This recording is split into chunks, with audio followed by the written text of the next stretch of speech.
6 மாத குழந்தைகளுக்கான அசைவ சமையல் குறித்த ஸ்போக்கன் டியூட்டோரியலுக்கு நல்வரவு. இந்த டியூட்டோரியலில் நாம் கற்கப் போவது அசைவ உணவுகளை குழந்தைகளுக்கு அறிமுகப்படுத்துவதன் முக்கியத்துவம் மற்றும் பின்வரும் அசைவ உணவுகளை எப்படி தயாரிப்பது. முட்டை கூழ், மீன் கூழ், வாழைக்காய் மீன் கஞ்சி, கோழி கல்லீரல் கூழ் மற்றும் கோழி கேரட் கூழ். தொடங்குவோம். குழந்தைக்கு 6 மாதங்கள் முடிந்தவுடன் குழந்தையின் ஊட்டச்சத்து தேவை குறிப்பிடத்தக்க அளவிற்கு அதிகரிக்கிறது என்பதை நினைவில் கொள்ளவும். கூடுதல் உணவுகளிலிருந்து அவளுக்கு 200 கலோரிகள் வரை சத்து தேவைப்படும். தாய்ப்பாலூட்டுதலுடன் கூடுதல் உணவு தொடங்கப்பட வேண்டும். இதை தவிர குழந்தையின் வயது படிப்படியாக அதிகரிக்க உணவின் அளவு மற்றும் நிலைத்தன்மை மாற்றப்பட வேண்டும். குழந்தைக்கு உணவு கொடுக்கும் போது கிண்ணங்கள் மற்றும் கரண்டிகளை பயன்படுத்தி உணவின் அளவு அளவிடப்பட வேண்டும் என்பதை நினைவில் கொள்ளவும். இதே தொடரின் மற்றொரு டியூட்டோரியலில் இது விளக்கப்பட்டுள்ளது. குழந்தைகளுக்கு 6 மாதங்கள் முடிந்தவுடன் முதலில் ஒரு நாளைக்கு 2 முறை 1 தேக்கரண்டி வீதம் தொடங்கவும். பின்னர் படிப்படியாக ஒரு நாளைக்கு 2 முறை 4 தேக்கரண்டி வரை செல்லலாம். மேலும் நன்கு சமைக்கப்பட்ட கூழ் உணவு வகை மட்டுமே கொடுக்கப்பட வேண்டும். இப்போது அசைவ உணவுகள் குழந்தைக்கு ஏன் முக்கியம் என்பதை பார்ப்போம். எல்லா அசைவ உணவுகளும் நல்ல கொழுப்புகள், புரதம் மற்றும் பல நுண் ஊட்டச்சத்துக்களை அதிகம் கொண்டிருக்கின்றன. இந்த ஊட்டச்சத்துக்கள் குழந்தையின் சரியான வளர்ச்சிக்கும் மேம்பாட்டிற்கும் மற்றும் அவர்களின் மூளை வளர்ச்சிக்கும் மிகவும் அவசியம். பின்வருவனவை குழந்தைக்கு பரிந்துரைக்கப்படுகின்ற உணவுகள் ஆகும். நாட்டுக்கோழி இனம், முட்டை, இறைச்சி மற்றும் அனைத்து வகை மீன்கள், நண்டு வகைகளை தவிர. இது 1 வயதிற்கு பின்னரே அறிமுகப்படுத்த வேண்டும். அசைவ உணவுகளை அறிமுகப்படுத்தும் போது பின்வருவனவற்றை நினைவில் கொள்ளவும். குழந்தைக்கு பதப்படுத்தப்பட்ட இறைச்சி மற்றும் சமைக்கப்படாத உணவு கொடுக்கக்கூடாது. முழுவதுமாக சமைக்கப்பட்ட உணவையே கொடுக்க வேண்டும். மிகவும் முக்கியமாக குழந்தையின் உணவை சமைக்கும் போது நுண்ணலை அடுப்பை பயன்படுத்துவதை எப்போதும் தவிர்க்கவும். குழந்தையின் தேவையான கூடுதல் அசைவ உணவுகளின் முக்கியத்துவத்தை பற்றி பார்த்தோம். இப்போது இந்த கூடுதல் அசைவ உணவுகளை எப்படி செய்வதென பார்ப்போம். நமது முதல் உணவு முட்டை கூழிலிருந்து தொடங்குவோம். இந்த முட்டை கூழை செய்ய நமக்கு 1 முட்டை மற்றும் அரை தேக்கரண்டி வெண்ணெய் அல்லது நெய் தேவைப்படும். அதை தயாரிக்க முட்டையை ஒரு கிண்ணத்தில் போட்டு நன்றாக கலக்கவும்.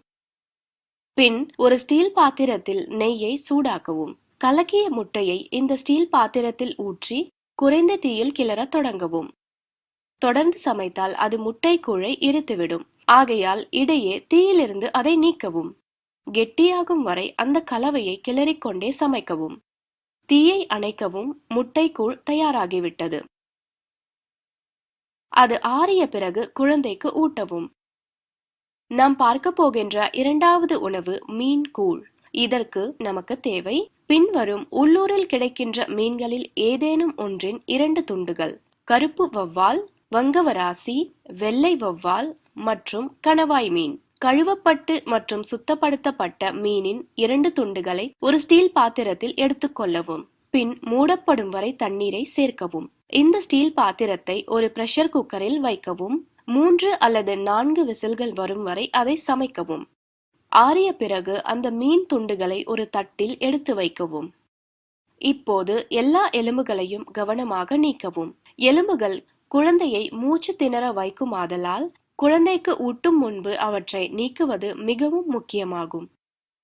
இப்போது சமைத்த மீனை ஒரு மிக்சரில் போட்டு கூழாக செய்து பின் குழந்தைக்கு ஊட்டவும். 3வது உணவு வாழைக்காய் மீன் கஞ்சி. அதை தயாரிக்க 2 தேக்கரண்டிகள் வாழைக்காய் பொடி, உள்ளூரில் கிடைக்கின்ற மீன் அல்லது வங்கவராசி மீன் 2 துண்டுகள் தேவை. முதலில் வாழைக்காய் பொடியை தயார் செய்வதிலிருந்து தொடங்குவோம். உங்கள் பகுதியில் கிடைக்கின்ற ஏதேனும் ஒரு வகையில் 2 வாழைக்காயை எடுத்துக்கொள்ளவும். ஒரு தோலுரிப்பானை பயன்படுத்தி அவற்றின் தோலை எடுக்கவும். இப்போது இவற்றை மெல்லிய துண்டுகளாக வெட்டவும். இந்த துண்டுகளை 1 முதல் 2 நாட்களுக்கு நிழலில் முருகலாகும் வரை உலர வைக்கவும். பின்னர் இந்த உலர வைத்த வாழைக்காய் துண்டுகளை ஒரு மிக்சரில் போட்டு பொடிக்கவும். இந்த பொடியை சலித்து விதைகளை அகற்றவும். வாழைக்காய் பொடி பயன்பாட்டிற்கு தயாராக உள்ளது. அடுத்து ஒரு மீன் கூடை செய்ய முந்தைய உணவு செய்முறையில் குறிப்பிட்டுள்ள வழிமுறைகளை பின்பற்றவும். அதற்கு பிறகு 2 தேக்கரண்டிகள் வாழைக்காய் பொடியை ஒரு கிண்ணத்தில் எடுத்துக்கொள்ளவும். 3 தேக்கரண்டிகள் தண்ணீரை சேர்த்து கட்டி தட்டாமல் இருக்க நன்றாக கலக்கவும். தேவைப்பட்டால் மேலும் தண்ணீரை சேர்க்கவும். இப்போது இந்த கலவையை சிறிய தீயில் 5 - 7 நிமிடங்களுக்கு சமைக்கவும். அதற்கு பிறகு சமைக்கப்பட்ட மீன் கூழை அதனுடன் சேர்க்கவும். கலவையை கிளறிக்கொண்டே அடுத்த 4 - 5 நிமிடங்களுக்கு சிறிய தீயில் சமைக்கவும். வாழைக்காய் மீன் கூழ் தயாராகிவிட்டது. அதை ஆற வைத்து பின் குழந்தைக்கு ஊட்டவும்.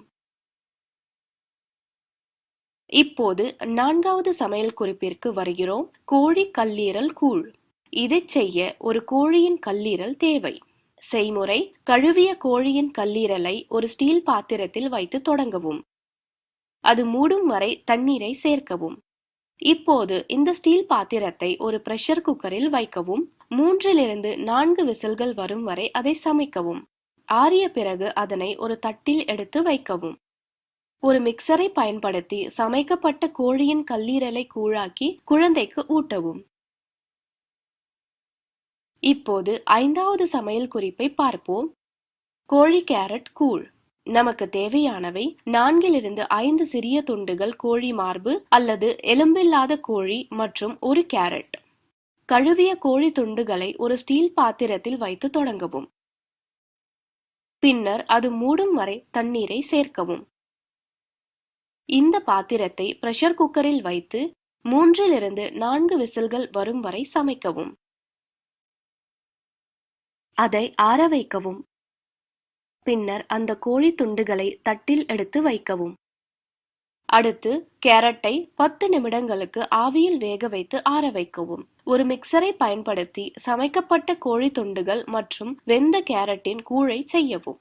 இந்த உணவுகளின் ஊட்டச்சத்து பற்றி பார்ப்போம். பின்வருவன இவற்றில் அதிகமாக இருக்கின்றன. புரதம், ஒமேகா 3 ஃபேட்டி ஆசிட்களான DHA மற்றும் EPA, choline, vitamin A, vitamin D, vitamin B3, vitamin B6, folate, vitamin B12, zinc, magnesium, iron, phosphorus, copper மற்றும் செலினியம். அசைவ உணவுகளில் இந்த சத்துக்கள் எளிதாக கிடைக்கின்றன. எனவே குழந்தையின் வளர்ச்சிக்கும் மேம்பாட்டிற்கும் நோய் எதிர்ப்பு சக்தியை வலுப்படுத்துவதற்கும் இவை உதவுகின்றன. இத்துடன் இந்த டுடோரியலின் முடிவுக்கு நாம் வந்துவிட்டோம். கலந்து கொண்டமைக்கு நன்றி.